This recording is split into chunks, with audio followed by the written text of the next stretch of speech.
स्वामीनारायण भगवान की जय। अक्षर पुरुषोत्तम महाराज की जय।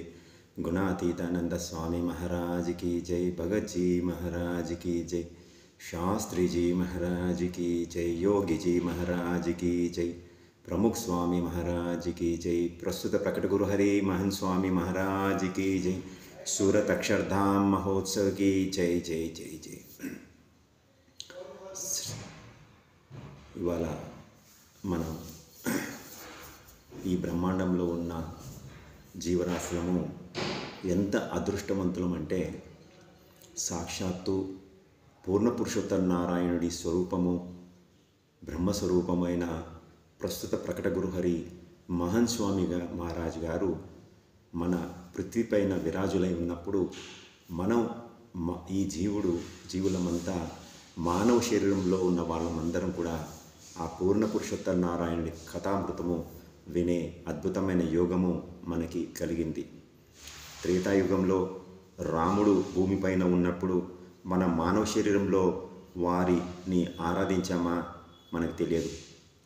శ్రీకృష్ణుడు పరమాత్మ మన మానవ శరీరంలో ఉన్నప్పుడు ఆయన భూమిపైన ఉన్నప్పుడు ఆయనను ఆరాధించామా లేదా మనకు తెలియదు. కానీ ఇవాళ పూర్ణ పురుషోత్తమ నారాయణుడు భూమిపై విరాజులై ఉన్న స్థితిలో మనం ఆయన సత్సంగంలో పాల్గొని కథామృతాన్ని వినే భాగ్యము కలుగుతున్నందరకు అందరము ధన్యులము. ఈ అనంతకోటి విశ్వంలో జీవులు పునర్జన్మలో ఆ బ్రహ్మాండాల్లో బ్రహ్మ విష్ణు మహేశ్వర్ల గురుర్బ్రహ్మ గురుర్విష్ణు గురుదేవో మహేశ్వర. గురుర్బ్రహ్మ శరీరధారణ జరుగుతూ గురుర్విష్ణు కార్యం చేయిస్తూ గురుదేవో మహేశ్వర మనకి ఆ సమయాన్ని ప్రాప్తి కలిగిస్తూ ఆ పరబ్రహ్మ తత్వాన్ని మనకి బోధిస్తూ ఈ ఒక్క అద్భుతమైన జీవిత ప్రయాణంలో మనకి ముక్తి మార్గాన్ని నిర్దేశిస్తున్నారు. మన సనాతన శాస్త్రంలో భగవంతుని ఆరాధన నవభక్తి అంతా కూడా క్షేత్రము, శాస్త్రము, సాధు, సేవ, సత్సంగం.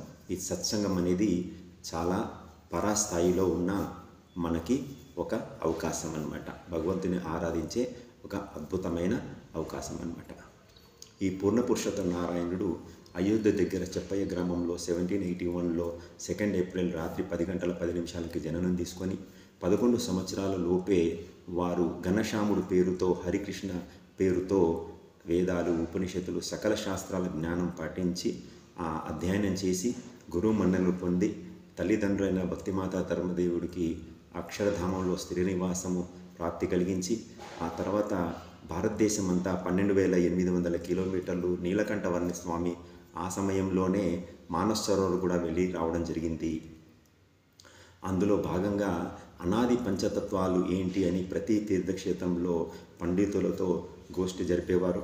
ఆ తర్వాత అలా తిరుగుతూ ఈవెన్ తిరుపతికి, మంగళగిరి కూడా 3 నెలలు వాడు ఉన్నారు.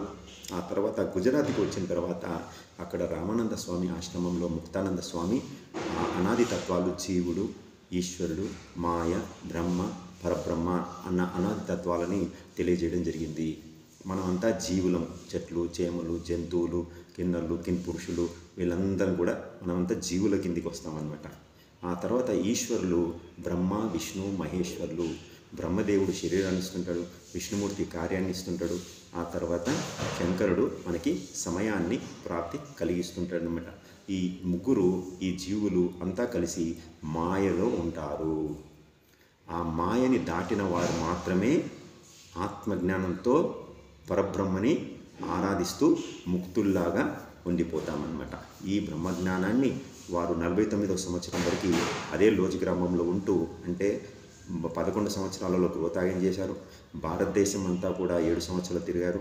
18 నుంచి 49 అంటే 31 సంవత్సరాలు ఈ సత్సంగ ప్రవృత్తికి బీజం వేసి ఆయన ధామానికి వెళుతున్నప్పుడు స్వామి అక్షర బ్రహ్మని మనకి ప్రాప్తినిచ్చి ఆ అక్షర బ్రహ్మనే తర్వాత కాలంలో భగత్జీ మహారాజ్, శాస్త్రీజీ మహారాజ్, యోగిజీ మహారాజ్, ప్రముఖ స్వామి మహారాజ్, ఇప్పుడు మనకి మహన్ స్వామి మహారాజ్ దర్శన భాగ్యం కలుగుతూ ఉంది.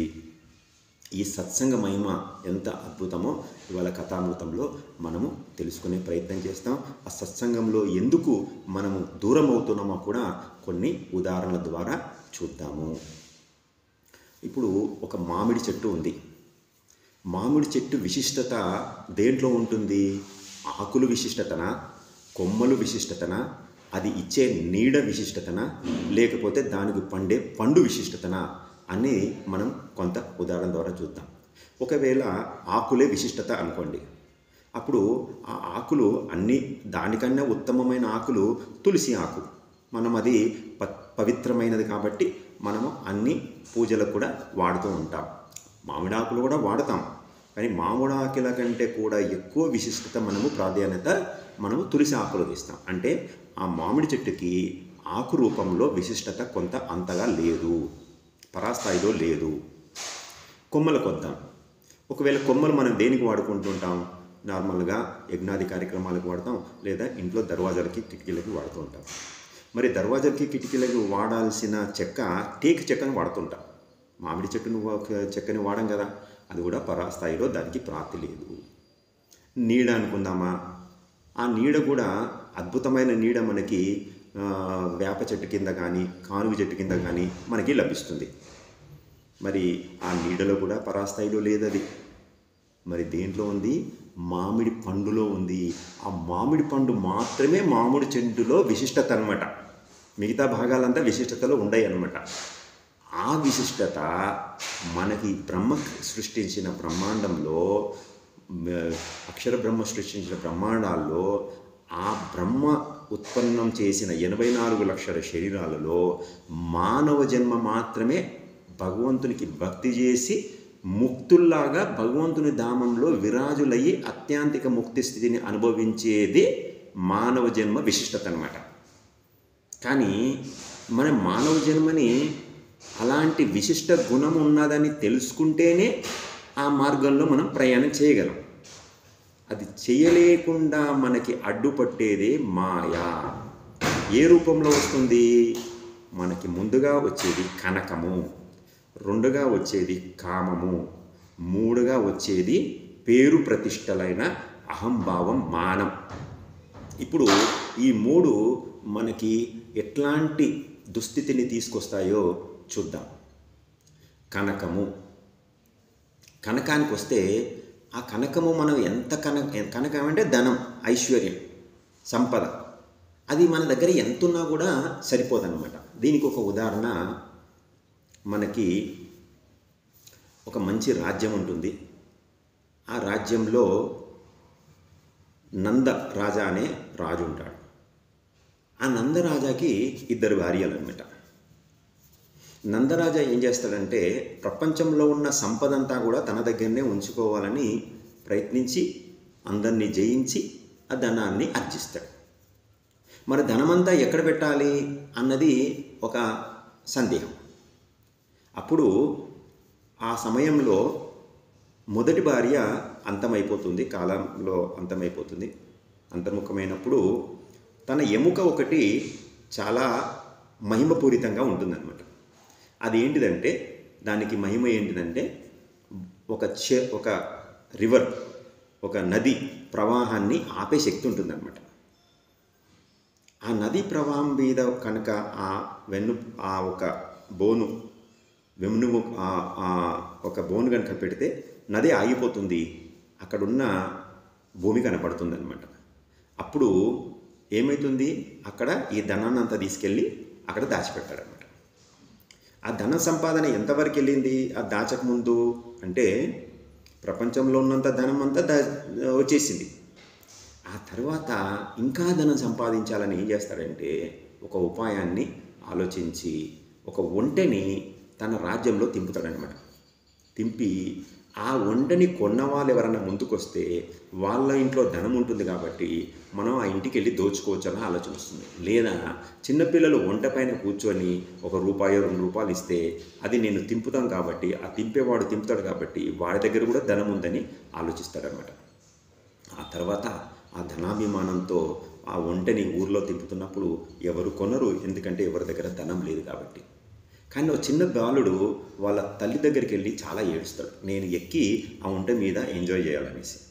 అప్పుడు వాళ్ళ అమ్మ అంటుంది, మన దగ్గర ధనం లేదురా నాయన అంటే, అమ్మ నాకు ఎలాంటికైనా చెయ్యి, నాకు ₹1 అయ్యేటట్టు ప్రాప్తి కలిగించు అని చెప్తే, అప్పుడు తల్లి ఏం చేస్తుందంటే, మనము మన ఆచారంలో కూడా ఉంది, ఈ శవాల నోట్లో ₹1 బిళ్ళ పెడతాం. అప్పుడు ఆ క్రిమేషన్ ముందు పెట్టిన ₹1 బిళ్ళ అలాగే ఉండిపోతుంది. అయితే అలాంటి శవాలను కనుక తవ్వి తీస్తే నీకు ₹1 బిళ్ళ దొరుకుతుంది అని చెప్తుంది అనమాట. మొత్తానికి ₹1 బిళ్ళ సంపాదిస్తారు వాళ్ళు. సంపాదించి ఆ కొడుకుకి ఆ ప్రాప్తి కలిగిస్తారనమాట. అయితే అప్పుడు ఏమవుతుందంటే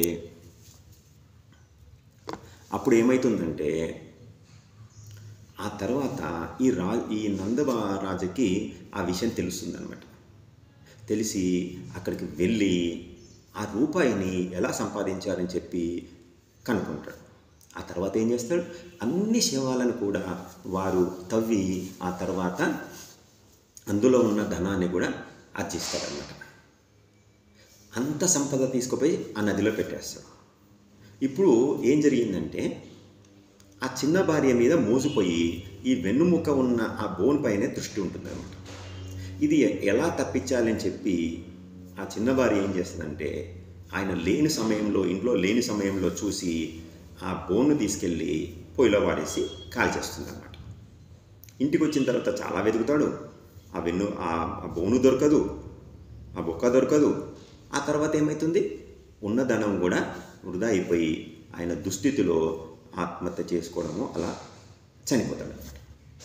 మన జీవితంలో కూడా జీవితమంతా భక్తి చేసి భగవంతుని ధామంలో ముక్తుల్లాగా కూర్చోవాలని మనకి భగవంతుడు మానవ జన్మిస్తే మన జీవితమంతా సంపాదన సంపాదన సంపాదన సంపాదన సంపాదన మీద పడి మనము అది కాలని అనుకుంటున్నాం అన్నమాట. ఇంకో రెండో ఉదాహరణ, ఒక రాజ్యంలో రాజు ఉంటాడు.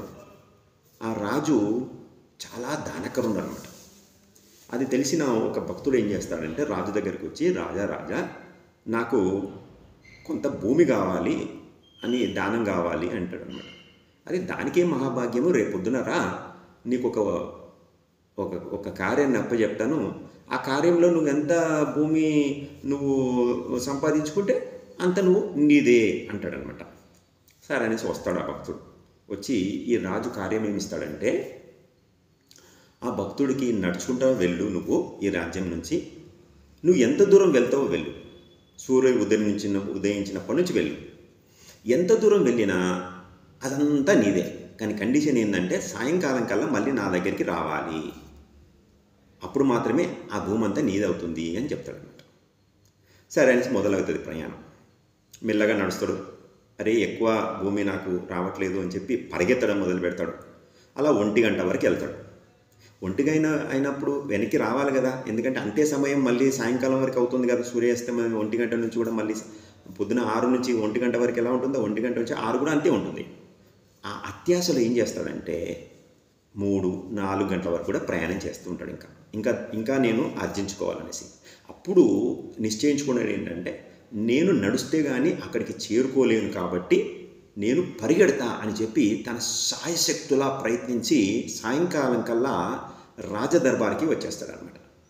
రాజదర్బార్కి వచ్చి రాజు పాదాల మీద చేతులు పెట్టి సాష్టాంగ నమస్కారాలు చేసి ఆ వేగంతో పరిగెత్తొచ్చినందుకు తన హృదయము ఆగిపోతుంది, హార్ట్ అటాక్ వస్తుంది, అక్కడిదక్కడే ప్రాణాలు వదిలిపెడతాడనమాట. అప్పుడు రాజు అంటాడు, నీవు ఇప్పుడు ఏ ఆసనంలో అయితే సాష్టాంగ నమస్కారాలు నాకు పెడుతున్నావో ఆ 6 గజాల స్థలం మాత్రమే నీ నిజమైన స్థలము, నువ్వు తీసుకొని వెళ్ళావు అని చెప్తాడనమాట. మన జీవితంలో కూడా అదే జరుగుతుంది. ఎన్నో స్థలాలను కొంటాం, బిల్డింగ్ని కట్టుకోవాలనేసి శంషాబాద్ ప్లాట్లు, ఊళ్ళల్లో పొలాలు కొంటా ఉంటాం.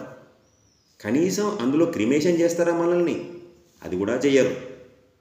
మరి అట్లాంటప్పుడు ఈ తాపత్రయం ఎందుకు? ఇది మాయా ప్రభావం అన్నమాట. సత్సంగాలకు వస్తే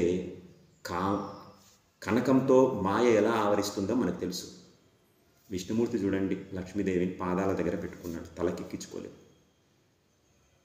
ఇది రెండవది. వస్తే కామం. చిత్రకూటికి 10,000 మంది భార్యలు ఉంటారు, అయినా కూడా తృప్తి పొందుతాడు అనమాట. ఇంకా కామవాంఛ ఉంటుంది అనమాట.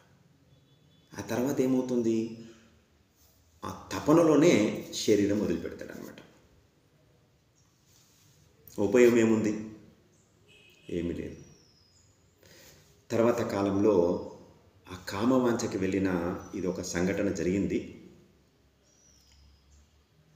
పాపము ఆ భక్తుడు ఎన్నో టెస్టులు చేయించుకుంటాడు, కానీ ఏ టెస్టులో అన్నీ బాగానే ఉంటాయి, రిజల్ట్స్ అంతా బాగానే ఉంటాయి, కానీ అనారోగ్యంగా ఉంటుంది.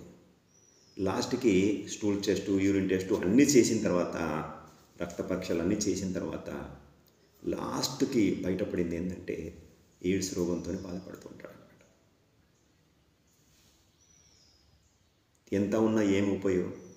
జీవితం అంతా కుల్లి కుల్లి కుల్లి కుల్లి శరీరాన్ని వదిలిపెట్టాల్సిందే. అలాంటి రోగాలు తీసుకోకుండా ఉండాలంటే మనం సత్మార్గంలో జీవిస్తూ సత్ప్రవర్తనతో ఉండి భగవంతుని ఆరాధన చేసుకుంటే ఈ దుస్థితి మనకి కలగదన్నమాట.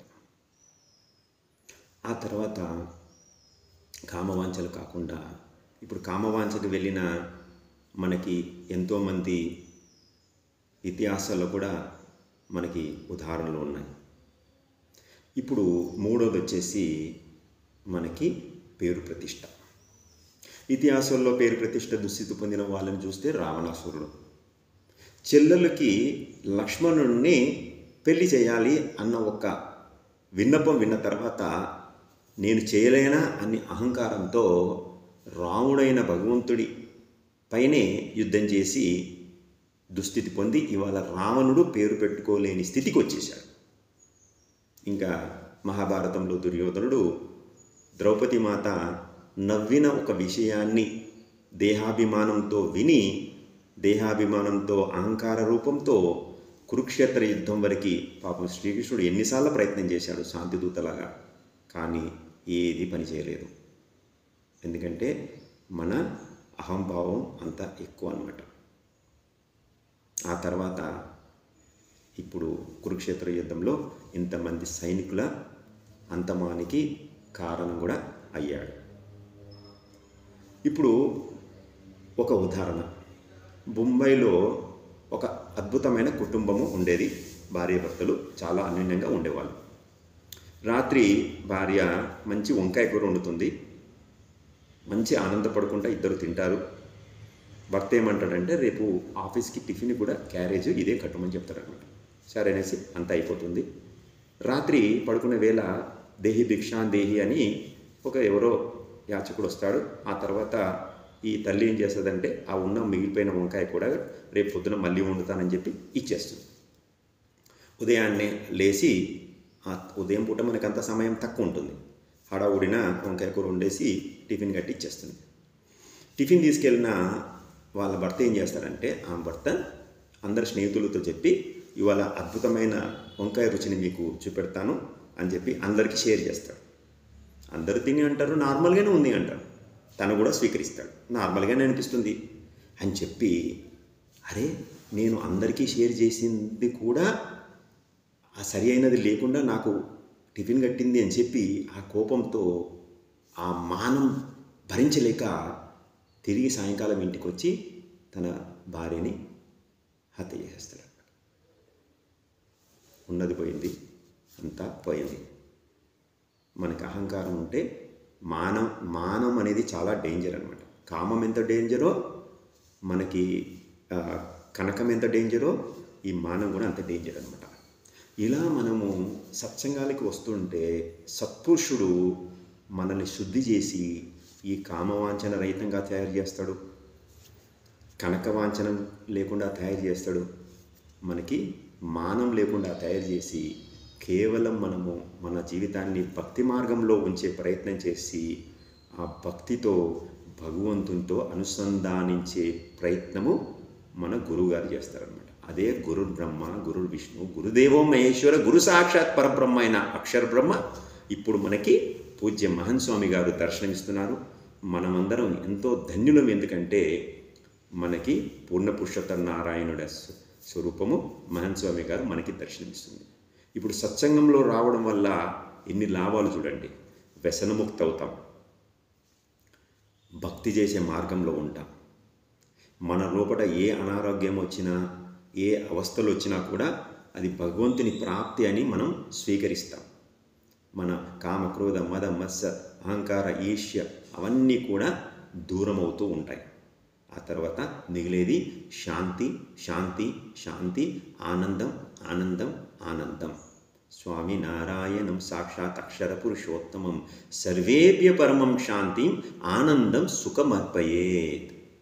ఇది ఇవాళ కథామృతంలో మనకి సమయాన్నిచ్చి అద్భుతమైన కథావార్తని మనకి తెలియజేసిన సాక్షాత్ పూర్ణపురుషోత్తమ నారాయణుడికి నమస్కారాలు తెలుపుతూ అందరికీ సెలవు. జై స్వామినారాయణ.